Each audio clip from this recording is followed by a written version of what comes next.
So those are your types of judges. There's no real way to know. It's not like you're going to have a label, stock judge, lay judge. It's just something that happens. If you want to ask them, you can, just to see, how you should approach the debate. I don't know if they'll answer, but they might. Okay? Sorry. Okay, so now on to the procedure of debate. Okay, the procedure of debate is a little bit lengthy. Like I said, the debate is really, really lengthy. I'm actually going to add up the entire time of the debate. I think with the breaks and everything, it ends up coming out to an hour and a half. But I want to just add up for curiosity the total speaking time. Alright, so let me just add really quick, and I'll explain the procedure to you.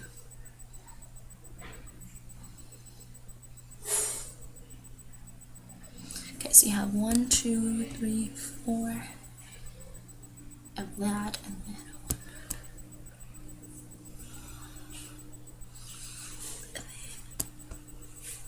okay, yeah, you have 57 minutes of speaking time plus the breaks. Okay, that's a long plus the breaks and the planning time. That's really just I'm not really gonna go into that. It's kind of up to the judge and the specific competition. So like I say, we'll take a break now, or do you need planning time or whatever. That's up to them. It usually comes out to, like I said, about an hour and a half, and you get there, you agree, and then we say bye and you say thank you and all of that. But speaking time itself is almost an hour, and so that's really long. Yeah, for both sides, but that's a long time. So the procedure. All right. So the first thing, the way that it starts off is the affirmative side actually starts off, and the speeches and the cross-examination periods have really weird, I guess ways to be named. The way you'll see it online and stuff, or usually in the competition, if you see a judge's scoring sheet, it's gonna say like 1 AC, 2 NR, things like that. So the first one is actually known as 1 AC, and what that just means is speech number 1, and first basically affirmative constructive. And the affirmative constructive, all these constructive speeches with the C on them, they're 8 minutes long. They're 8 minutes long, okay? And in this first one, in the first affirmative constructive, what the side is going to do is, again, talk shits. And that's funny, but, it's true. That's what they do. They basically present their argument, and they address each of those points, or they try to get in as much as they can. They want to address that because they don't want the negative to say, well, you didn't address this. But again, since it's so much, and it might not seem like it, but since it's so much, sometimes they won't, and sometimes they'll just present the plan and how it's relevant and stuff, and then they'll go into the details, and they'll actually talk about the solvency and the inherency and all of that. So you don't have to pack everything into that first speech, but you can. So that's first affirmative constructive, and that's 8 minutes. The next thing is the first cross-examination period, and the cross-examination period lasts 3 minutes. Every cross-examination period lasts that long. In this case, a representative from the negative side will ask questions to the speaker, or to the affirmative side, to the speaker, and kind of just either clarify, I don't really understand what you meant when you said the following, can you please clarify, or can you restate the part where you spoke about whatever. And then they can also set up their own arguments. You know what, that's true, but don't you think, and then say something else, okay? That's what cross-examination is for, all right? That's 3 minutes. Then you have a 1 NC, which is the first negative constructive. And this is actually a really special speech.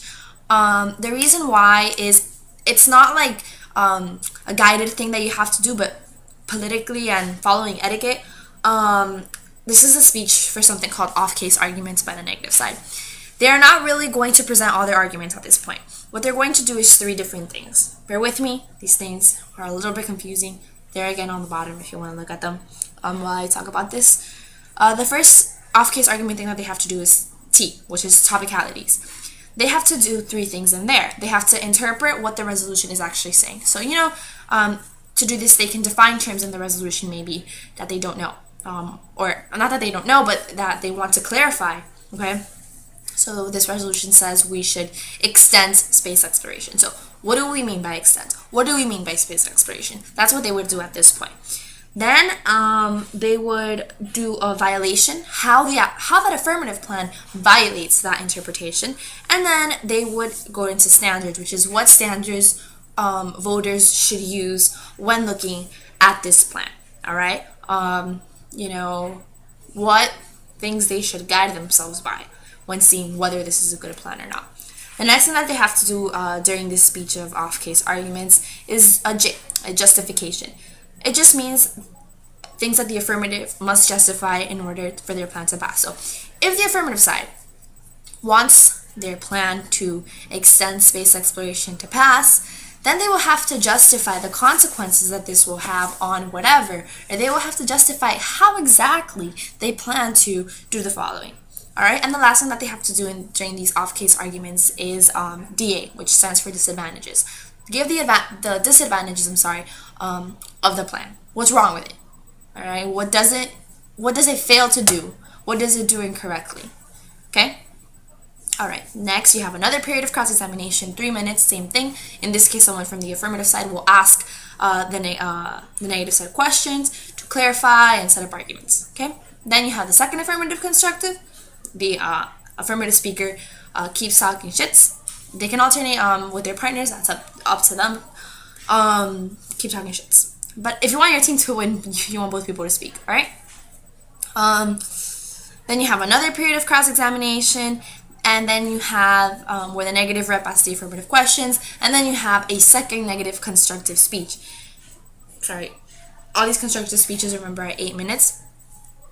Excuse me. So in this 2-1C, which is the second negative constructive speech, the negative side will start to present kind of its arguments against the plan. Start or continue if they already stated some. They will just continue to kind of attack the affirmative side. Okay, attack, again, each one of those stocks in the word sheets. All right, the next speech, it doesn't go to cross-examination or to the affirmative side at this point. The negative side actually goes again. And the negative side does 1 NR. And 1 NR is the first negative rebuttal.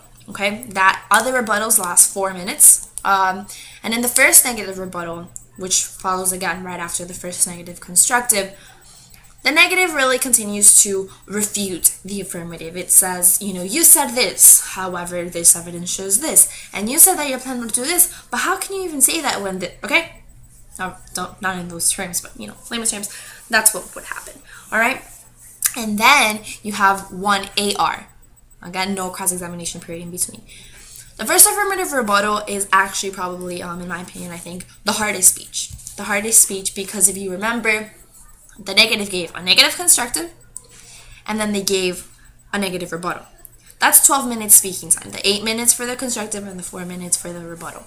Now, the affirmative representative has to, in 4 minutes, attempt to respond to everything that the negative has said in those 12 minutes.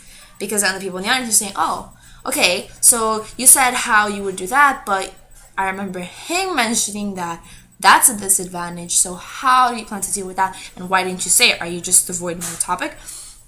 Again, it's answering to 12 minutes in 4, so that's a little difficult. And then you have the second negative rebuttal, which is the last negative speech.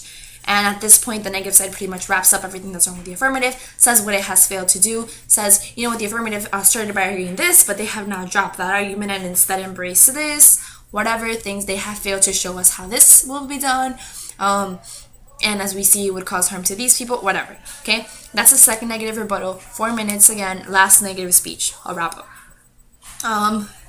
And then the final speech is the second affirmative rebuttal, again, 4 minutes. That's the final speech that the affirmative side has to defend its case. They're going to refute what the negative just said as well. They are going to say, I didn't really drop that argument, I just stated this. You have dropped certain arguments, you dropped this and this. Okay, dropped is just pretty much like, yeah, you dropped them, you're not saying them anymore. And you have to say, or you took them back. Yeah, they have to say why they did so, and then just pretty much wrap up. So that's policy debate. I hope this video helped you. I know it was kind of long, but so is the debate. So, alright, thanks.